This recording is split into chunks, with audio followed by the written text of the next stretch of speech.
Scanning for audio.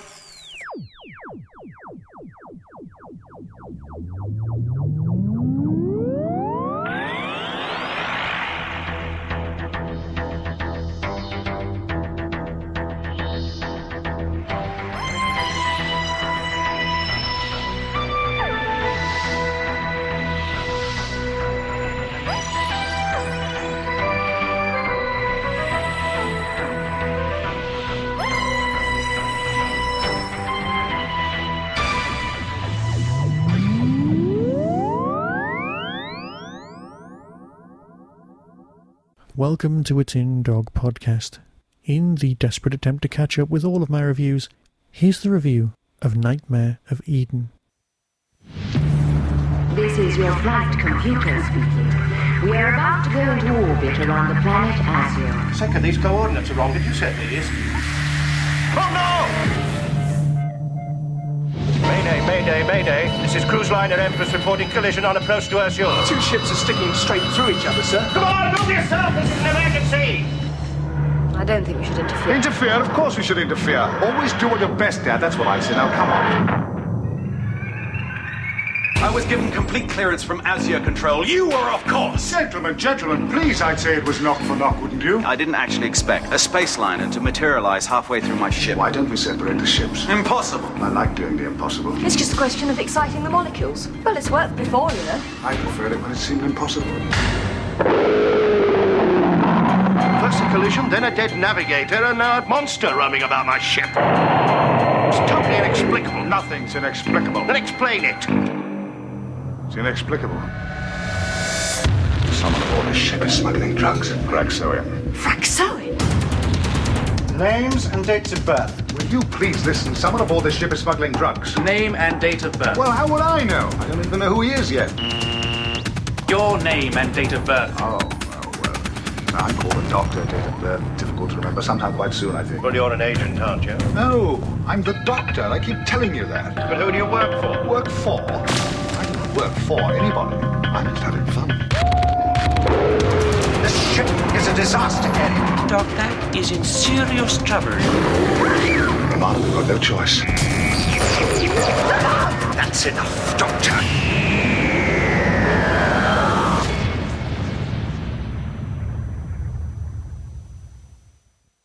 Ah yes, Nightmare of Eden. It's one of my earliest memories of Doctor Who.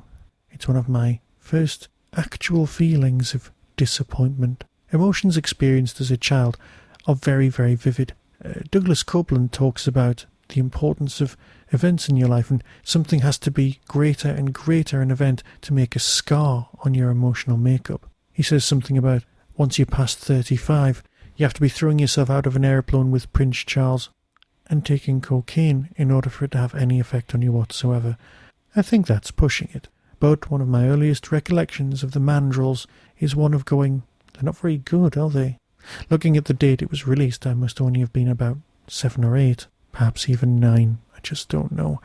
What I do know is that I still don't really like them. Storyline-wise, well, the writer Bob Baker had previously been working on crime shows and had done quite a lot of research into drug smuggling. And like any good writer, he decided not to bother letting that bit of information go to waste. He applied it to his next piece of work, because his normal writing partner, Mr. Martin, was no longer, well, interested in working. He wanted to work on novels for a bit, and that's perfectly acceptable. Fancy wanting to write a novel. Who would do something like that? As a side note, mine's coming along quite well, thank you very much. But apart from one set of disappointing monsters, what's the story actually about? Well, it's the everyday story of a car accident. Were you in an accident that wasn't your fault? Well, perhaps you need some sort of intergalactic Churchill the dog to go, oh yes, all the way through this story. Perhaps that would make me feel happier. 2 spaceships exit hyperspace at the same time and end up kind of fused together. The TARDIS arrives, being a 3rd spaceship occupying the same space and time. On board one ship is a returning, well, nature camera crew, let's call them that. And this camera crew has a very nice, nifty piece of technology. Basically think Avatar, but with a 70s budget.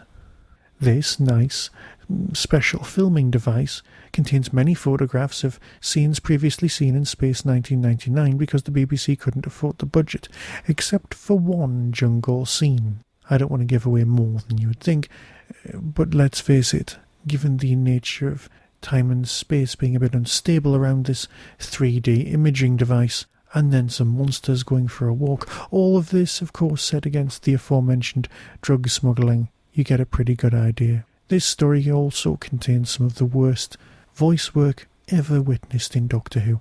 Ludicrous accents for no adequately explored reason. Douglas Adams slipping in jokes that just make you want to weep, or at least go round to Douglas's house and go, Dougie, stop it. We like you. This belongs in something else. Please. Don't encourage Tom to be this weird. Perhaps that nice Mr. Bidmead could come in the next couple of years and sort you all out. Oh, there he goes. Perhaps not.